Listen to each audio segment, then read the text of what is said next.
तू बिटिया गई तो सब ले गई, तू बिटिया गई तो सब ले गई। माँ का कलेजा कलपता रहा, भैया का हृदय तड़पता रहा। आंसुअन की बहे धार रे, बाबा तुम्हारे रोते बिलखते रहे। ओ नन्ही परी तू कहाँ खो गई, बाबा तुम्हारे रोते बिलखते रहे। ओ नन्ही परी तू कहाँ खो गई, तू बिटिया गई तो सब ले गई। हम भी तो माई तुम्हारे ही थे, पर हम किसी को प्यारे न थे। टूटी है हमारी हर आस रे, हमको चाहा ना अम्मा क्यों तुमने कभी। बाबा को मैं हमेशा बुरी क्यों लगी, तू बिटिया गई तो सब ले गई, तू बिटिया गई तो सब ले गई।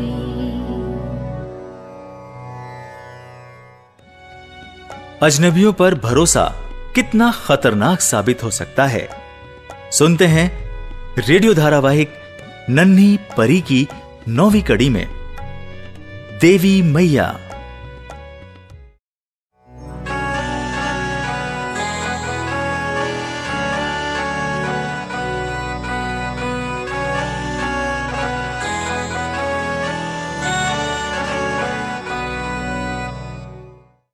बापू, बापू गोदी ले लो बापू, अपना ही चले जा रहा। बस इतने से ही घबराए गई। अब तू 7 बरिस की हुई सुखिया, तनिक तो दम रख। बस अब सिर्फ 2 कोस रह गया है धर्म मिलन का स्थान। सुखिया के बापू 2 कोस बहुत होता है, कैसे चली सुखिया इतनी दूर। पहले इतना चल चुकी है भूखे प्यासे। तो क्या करें सुखिया की माए, पॉकेट में पैसा रहता तो पैदल जाते का हैं? और धर्म मिलन जाते ही काहे, आराम से पसिर के रोटी नहीं खाते। बात करती देखो है। देखो वो ट्रैक्टर आ रहा है, ऊका पिछवा डोलिया में बहुत से गरीब मजदूर बैठा है। कहो ना हम सबका बैठा ले। ओ भैया, अरे भैया ट्रैक्टर वाले। हाँ का है भैया, यदि धर्म मिलन स्थल तरी जा रहे हो तो हमका भी बैठाए लो, बहुत पुण्य होगा।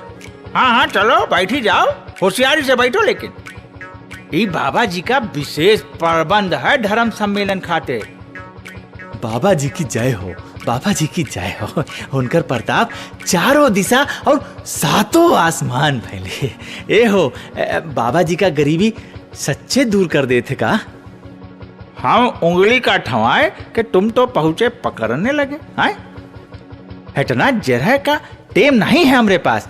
बाबा जी ई कर सकते कि नहीं, बाबा जी ऊ कर सकते कि नहीं, ये सब छोड़ो। बैठे के हो तो जल्दी बैठो, नहीं तो अपन रास्ता नापो। अरे नहीं भाई, नाराज काहे होते हो? वो तो हम ऐसे ही पूछ रहे थे। ए सुखिया की माए, जल्दी बैठ ना, हर बेला देर करत है। अरे अब्बे तो यही थी, कहाँ चली गई? ए सुखिया की माए। अरे चिचियाए काहे रहे हो? हम तो सुखिया के लइके पहले ही बैठ गए हैं डोली माँ, तुम ही नीचे खड़े खड़े बतियाए रहे हो। आए? अच्छा अच्छा, ले हम भी आए गए। चलो भैया ट्रैक्टर वाले, बहुत भला होए तुम्हारा।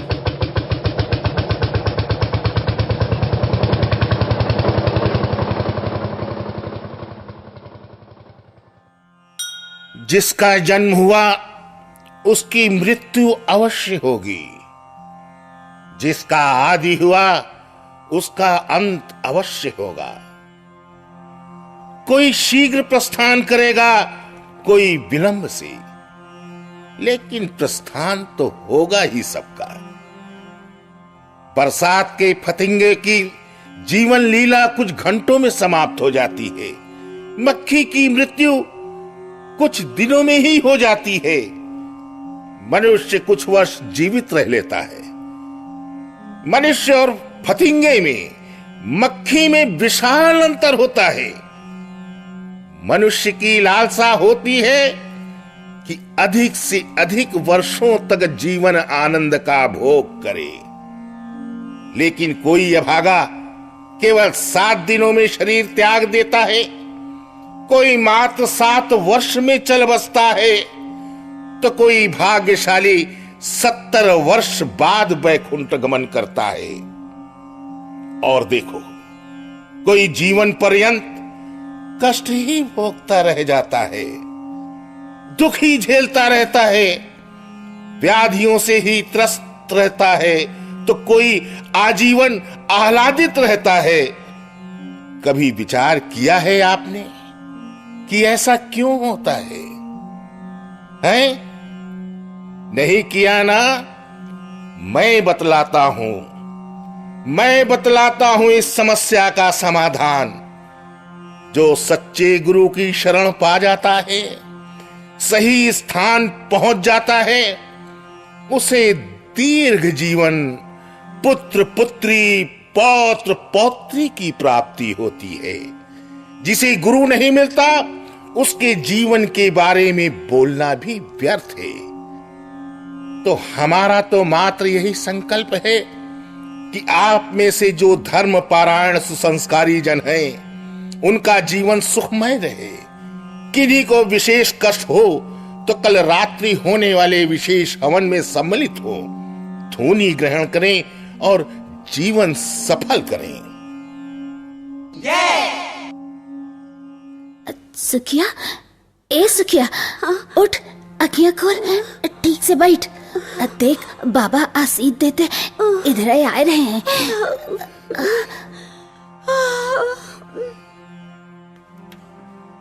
कल्याण हो, कल्याण हो। अब बाबा जी, पाए लागो, हमरे ऊपर तनी कृपा हो जाए। दूर हटो, बाबा जी को छूकर अपवित्र मत करो। कैसी कृपा चाहती है? सब कुछ तो दे दिया है तुझे विधाता ने। अब तू स्वयं हाथ बढ़ाकर स्वीकार ही नहीं कर रही, तो कोई क्या करे? बाबा जी महाराज, हम बहुत गरीब हैं, न रहे को ठौर है, न खाए को दाना। 2 दिन चूल्हा नहीं जरत है हमारे घर में। भूखे पेट जान जात है।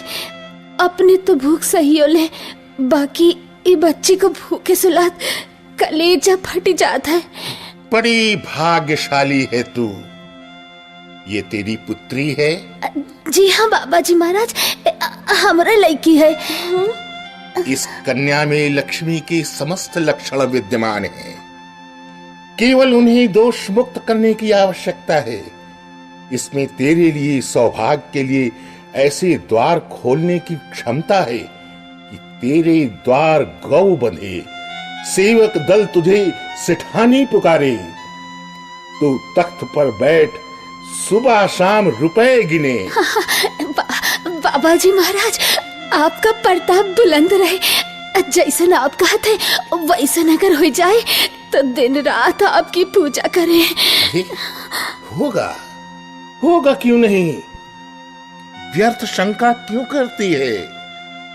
हमारा वचन न कभी मिथ्या हुआ है, न कभी होगा। तुझे बस एक काम करना होगा। वो का महाराज, बताई हमका, हम जरूर करब। अपनी कन्या को सुसंस्कारी बना, इसे हमारे आश्रम में शिक्षा दिलवा। योग्य गुरु की शरण में आएगी, भजन कीर्तन करेगी, पूजन करेगी, शुद्ध आहार ग्रहण करेगी, तो मन पेट की क्षुधा से हटकर ज्ञान क्षुधा की ओर प्रेरित होगा। धीरे धीरे दिव्य चिंतन करने लगेगी। जैसे जैसे लक्ष्मी के लक्षण दोष मुक्त होते जाएंगे, इसकी कांति निखरती जाएगी और जैसे जैसे कांति में तेज प्रस्फुटित होगा, तेरी भोजन, वस्त्र, आवास की समस्या क्षीण होती जाएगी। आओ बच्ची, क्या नाम है तुम्हारा? नाम बता पर। अरे ये घबरात है, उसे चुप है। एक का नाम है सुखिया। ये तुम्हें सचमुच सुखिया बना देगी। सेवक, इस कन्या को अपने आश्रम ले चलो। बाबा जी महाराज, एक बार सुखिया के ओके बापू से मिलाए थे, उधर वो बैठे हैं मर्दाने में। सुयोग बार बार नहीं आता है। जिस मन में संशय रहेगा, उसमें लक्ष्मी कैसे निवास करेगी? ऐसी मनोवृत्ति से तेरी सुखिया आजन्म दुखिया ही रहेगी, महाविपत्ति का कारण बनेगी। नहीं नहीं नहीं महाराज जी, ऐसा न कहे। हम सुखिया के बापू को समझा देंगे। ले जाए सुखिया को। जा बेटिया, जा जा माँ, जा बेटिया।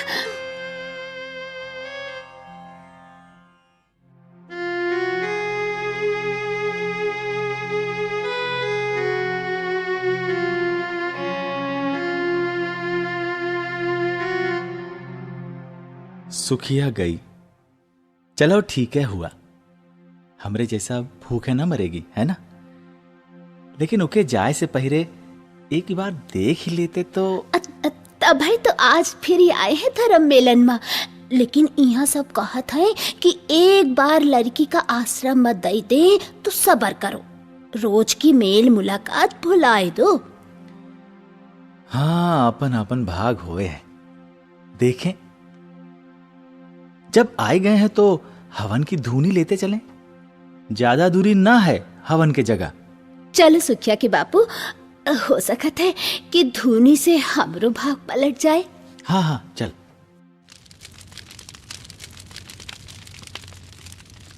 अरे ई कैसन हवन है? यहाँ तो मसान जैसन चिता धरी है, हैं? आइए, स्थान ग्रहण कीजिए। विशेष हवन के आरंभ से समाप्ति पर्यंत शांत रहें। जो भक्त चाहें, हवन समाप्ति के पश्चात सेवकों से धूनी का आग्रह कर सकते हैं। चमत्कारी धूनी को घर में पूजा स्थल पर चांदी के पात्र में स्थापित कर भक्ति भाव से नित्य प्रति आराधना करने से धन धान्य दिन दूना रात चौगुना होगा। मुकदमे में विजय होगी, प्रेम में सफलता मिलेगी, शत्रु धराशायी हो जाएंगे, स्वास्थ्य लाभ होगा, संतानहीन को संतान होगी और बिगड़ी संतान सत्य मार्ग पर लौट आएगी। हमरे पास तो घर नहीं है, चांदी का डब्बा और पूजा घर कहाँ से लावेंगे? अच्छा, हो सकत है भगवान जी सब दे दें। अब हवन प्रारंभ होने जा रहा है। मैं समाधि लीन होने जा रहा हूं। शांत रहें। कुछ अनहोनी देखें तो विचलित होकर तपस्या भंग न करें। यदि मेरी समाधि सफल और आपकी भक्ति अटल रही तो बाल रूप में देवी मैया हवन में प्रवेश करेंगी और पवित्र अग्नि के संपर्क में आकर स्वर्ण कुंदन बन जाएगा। बाबा अलती पलती मार के चुप्पी साध लिए। अब बाबा के आदमी, बाबा का टुकुर टुकुर ताकत है, लागत है। बाबा उंगली हिलाई की कौनो इशारा किए तभी तो चिता में आगे लगाए बढ़ गई बाबा के आदमी। चिता धू धू कर जलत है। बाप रे, कितना ताप है। आग की लपट आसमान छूती है। आग और धुआं में कुछ साफ साफ दिखाई नहीं देते। अरे बाबा ठीक है कहत रहे। वो पीछे देख। कहाँ? अरे वो देख पीछे, देवी मैया दो लोग के हाथ ही पकड़ के आवत है। लागत है हमार भक्ति अटल है ना। जय देवी मैया। हम देवी दिखाई दे गई। बाबा जी महाराज हमार कष्ट दूर कर देंगे। कहत रहे कि सुखिया हमका सच्ची सुखी बनाए दे रहेगी। अब देवी मैया हमार सुखिया दोनों दूरी से एक के जैसन लागत नहीं है। हाँ, कहीं सुखिया तो नहीं। हाँ। सुखिया, ए सुखिया, अरे सुखिया हमार बेटी, बिटिया, ए सुखिया, हमार बेटी सुखिया। ये इनकी बेटी है। ये कैसे हो सकता है? ये देवी नहीं है, ये तो इनकी बेटी है।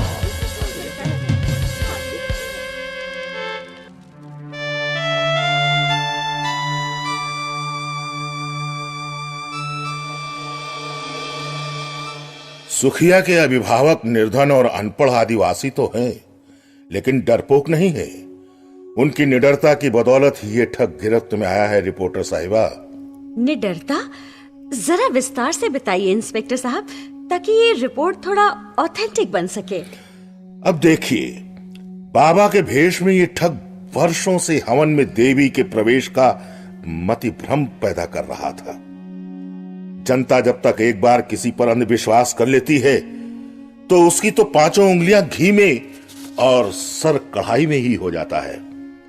बस ये ठग भी सब्ज बाग दिखलाकर जनता को लूट रहा था। पर चिता में देवी के प्रवेश का रहस्य क्या था? ये ठग दो चालाकियां करता था। अंधेरी रात में हवन में लड़की के मुंह पर टेप चिपकाकर उस पर काला रंग पोतकर आग के पास तब बुलवाता जब आग जोर पकड़ चुकी हो और आग के पीछे का दृश्य साफ साफ दिखाई न दे। दूसरे, जैसा कि आप जानते ही हैं, हवन कुंड के ठीक पीछे सीढ़ियां नीचे तहखाने को जाती थी, जहां से 3 और लड़कियां बरामद हुईं। सुखिया तो ऊपर ही मिल गई थी, काले रंग में पुती हुई, मुंह पर टेप चिपका हुआ। लेकिन जब पुलिस को पहले ही शक था तो आपने इस ठग को पहले गिरफ्तार क्यों नहीं किया? ये ठग धर्मांधता का ऐसा माहौल पैदा कर देता था कि बिना सबूत सो-कॉल्ड हवन के दौरान पुलिस कार्रवाई लोगों को बौखला सकती थी। हमने पहले तो जब भी हवन के बाद जांच की, कोई मानव अवशेष मिला ही नहीं, और मिलता भी कैसे जब आग में कोई घुसता ही नहीं था। सिर्फ भ्रम पैदा किया जाता था। पुलिस हाथ मलती रह जाती और इसे दैवी चमत्कार मानकर मासूम जनता ठग की भक्त बन जाती थी। लेकिन सुखिया के अभिभावक निडर थे। वो न ठग से डरे और न ठग के चमचों से, न वहां मौजूद भक्तों से। बस चिल्ला उठे। सादे लिबास में आगे बैठे जवानों ने बाकी पर्दाफाश कर दिया। लेकिन जब 3 लड़कियां पहले से ही मौजूद थी तो ठग ने चौथी लड़की सुखिया को क्यों चुना? वो दुष्ट लड़कियों का प्रयोग हवन में मतभ्रम फैलाने के अलावा और भी बहुत से कामों में करता था। कमसिन लड़कियों की जरूरत हमेशा रहती थी, लेकिन इस बार चूक कर गया। उसने ये नहीं सोचा कि सुखिया के आदिवासी खानाबदोश अभिभावकों की नजर सामान्य लोगों की नजर से ज्यादा पैनी होगी। वो अपनी लड़की को पहचान ही नहीं लेंगे, बल्कि सभ्य समाज की कर्मकांड संबंधी मर्यादा से अनजान होने के कारण उसे बेखौफ पुकारने भी लगेंगे। चलिए, दुष्ट हवालात में गया। हाँ, ये दुष्ट तो हवालात में गया, लेकिन ऐसे ही न मालूम कितने दुष्ट बाहर खुले आम घूम रहे हैं। कोई बच्चियों को टॉफी चॉकलेट खिलाकर फुसलाता है, कोई बाल प्रेम का ढोंग रचा करता है, उन्हें रिझाता है, कोई पढ़ाई के बहाने अपना उल्लू सीधा करता है।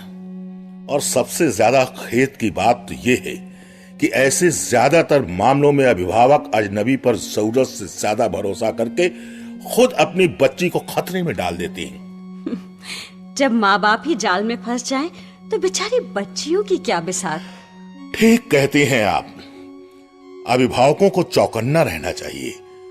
अजनबियों पर जांच पड़ताल किए बगैर भरोसा नहीं करना चाहिए, भले ही अजनबी पुरुष या महिला कितनी ही सुसंस्कृत क्यों न लगे। अपनी बच्ची पर हमेशा नजर रखनी चाहिए और खेल खेल में ही उसे अजनबियों से बचाव के तरीके सिखाने चाहिए। वैसे हर अजनबी बुरा नहीं होता, पर उसकी अच्छाई बुराई जानने का जरिया छोटी बच्चियां ही क्यों बने? अब छोटी बच्चियां नन्ही परियों के समान जो होती हैं, इन परियों को नर्क से बचाना हर अभिभावक और हर जिम्मेदार नागरिक का कर्तव्य ही नहीं, धर्म भी होना चाहिए।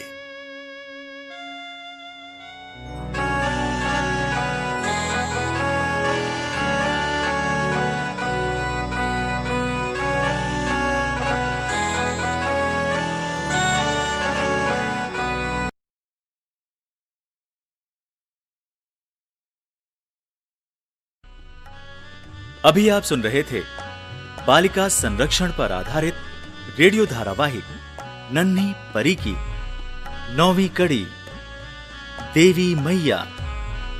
इसमें भाग लेने वाले कलाकार थे अश्विनी अग्रवाल, विनोद शुक्ल, प्रीति मिश्रा, रमा पांडे, नीरज और अक्षता मिश्रा।